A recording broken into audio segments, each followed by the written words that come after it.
in America, in some approaches, we have this Protestant evangelical approach to the Bible that's very pro-Jewish, although, as Brundle points out, that the Jews are the most skeptical of all people, the Protestant evangelicals, even though even Protestant evangelicals like the Jews more than any other people.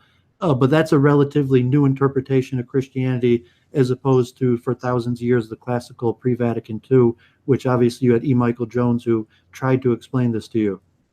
Yeah. White people, we do tend to have generally a more inherent moral compass. I'd say on average, white people tend to have more compassion, that white people tend to be just more law-abiding, more rule-abiding. Compassion for what? For brown people?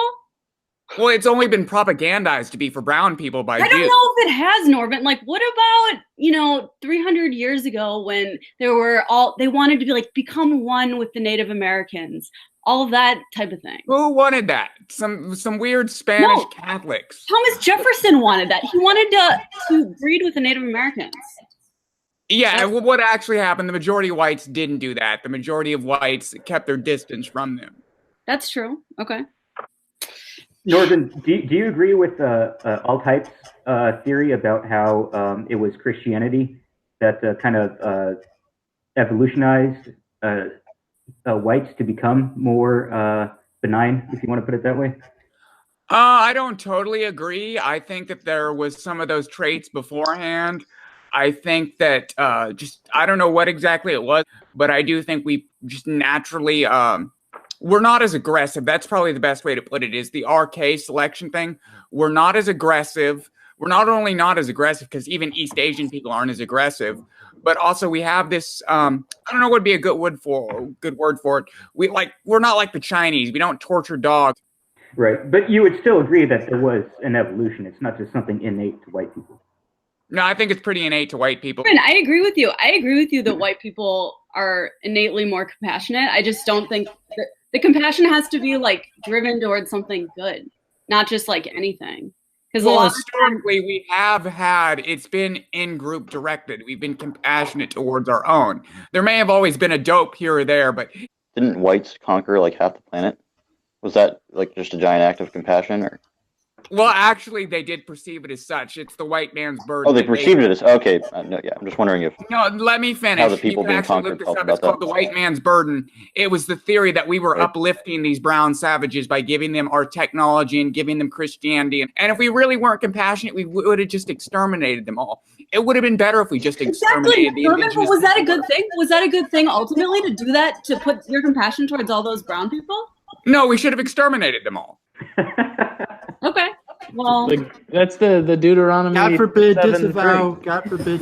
I love how the two like most high effort, like impossible to accomplish options are on the table, but it's almost as if Westerners have never conceived of the concept of actually leaving all these indigenous peoples alone and not meddling in their affairs. That's what I prefer to do. I prefer to leave them alone, but I'm just saying, if we went out and we conquered the world, it would have been smarter if we just got rid of them. Yeah, in all fairness, we won't really leave you alone. You know, it's give and take. But God forbid disavow. Yeah. Norvin is entitled to his opinion, but it does not represent that of this channel. You know, I mean, hypothetically, in the age of conquest and exploration, it would have been the better outcome for today. Nowadays, I'm happy to separate. I don't want anything to do with these people. If it were up to me, I would outlaw donating charities. I wouldn't give money to any non-white countries. Just totally cut them off and let them decay back into their own natural states. It's interesting to me how Babs just said it's kind of give and take. We both do it to each other. And you start to think I'm not, listen, you've heard me already. I don't like this empire stuff. It's not even good for its own citizens in the end.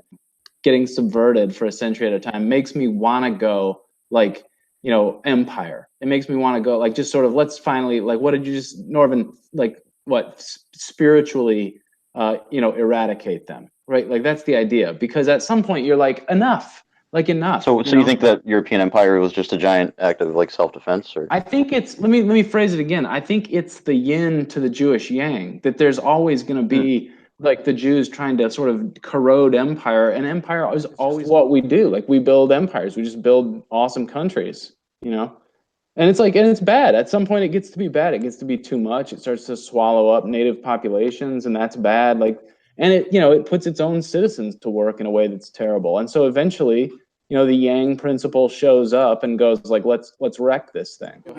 We just need to whitewash him like Halsey. Get him a gun Well, rack Brundle, and like an F-250. the thing is, if you go back, this is the thing that's so frustrating, right? Is that until 1960 or 1965, Jews really in America had white status, which meant that they had all the rights, they had all the privileges. Yeah, it's true what Babs will say, which is that they were perceived as nerdy whites. So maybe sort of second class whites or whatever, but they were white in America, and we had it, you guys. We had it.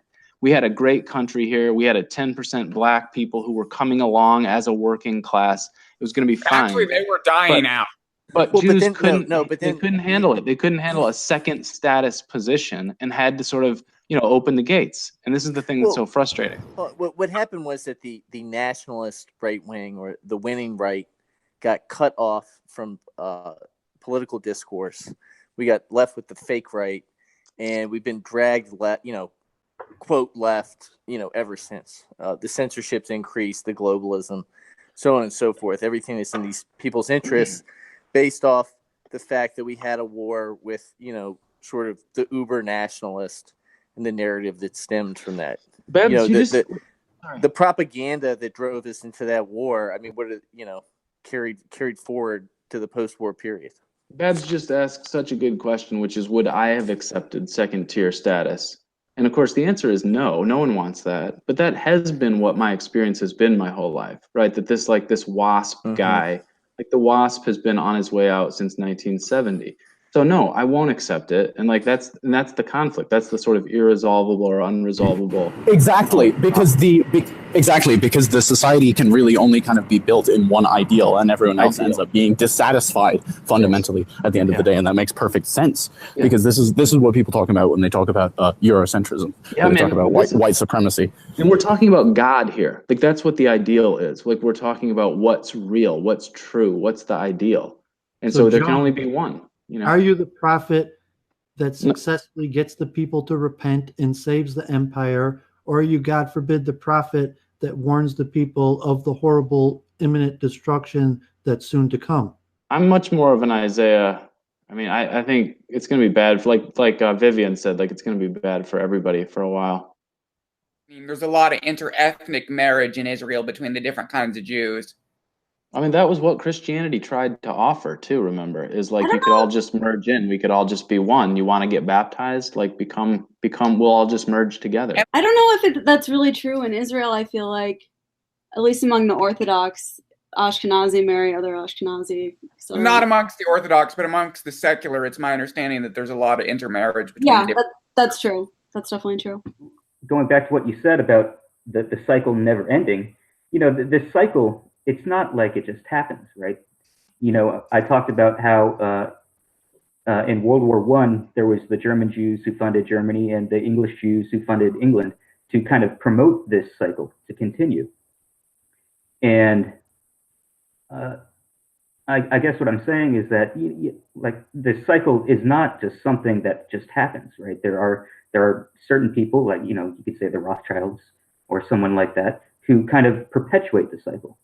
And these same kind of groups, if you want to talk about the ADL or, the Jewish feminists or the Jewish groups who supported the NAACP or the groups that support the LGBT communities and stuff like that, they also are kind of perpetuating the degeneracy cycle and the cycle that is, currently bringing down the American empire, if you want to call it an empire. Well, so I mean, it's interesting if you recognizing the same cycle I'm talking about that the Jewish religion and possibly the Bible and Christianity recognize. So you're just looking at it. Who are these Jewish people that are rising and falling together with empires? Sorry, you cut out. Are you? Well, I mean, are you talking in the frame trying to come up with some sort of logical explanation for the connection between Jews and empire other than the biblical explanation? I don't think that my opinion necessarily contradicts the Bible, whether it requires that belief or not. I mean, that's also what makes the JQ so interesting, because the JQ is also somewhat a question of is the Bible true or not? So your opinion on the truth of the Bible will directly influence your opinion on the JQ. Like if a person's a Muslim, you could assume a lot of their opinions about the JQ, just like if a person is a Christian, you could assume a lot of their opinions on the JQ.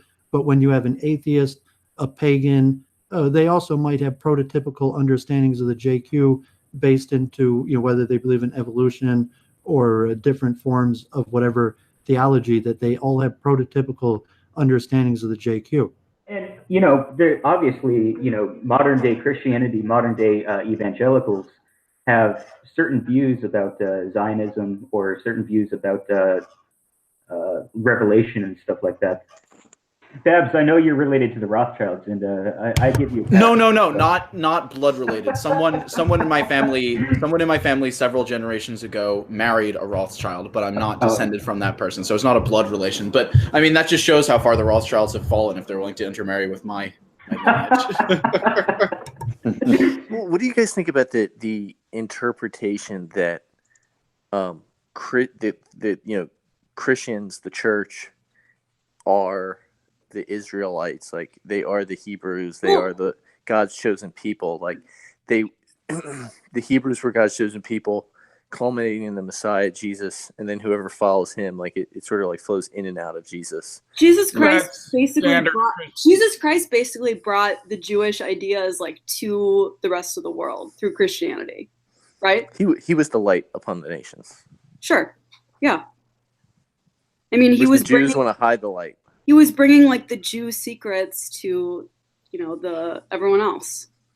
Right, and see, David, this would be like my critique of your position, where it's like, you know, you hide the light of Judaism like within the synagogue, and while like the country around you burns like with gay marriage and degeneracy and multiculturalism, and like you hide your light. You hide your light while you make everything else darker. Also, okay, so here's a question fundamentally at the end of the day that I have for Duvid. Yet another question is, you seem to be fine with the idea of sort of self-determination and communities organizing on the small local level of neighborhoods. You always say, oh, well, you at least in the case of America and perhaps the entire world, but what you want to see is I'm steel manning here, so correct me if I'm wrong, but it seems like based on what you said about America and Israel, the world that you would like to see is a world of everyone from every group living everywhere, and then or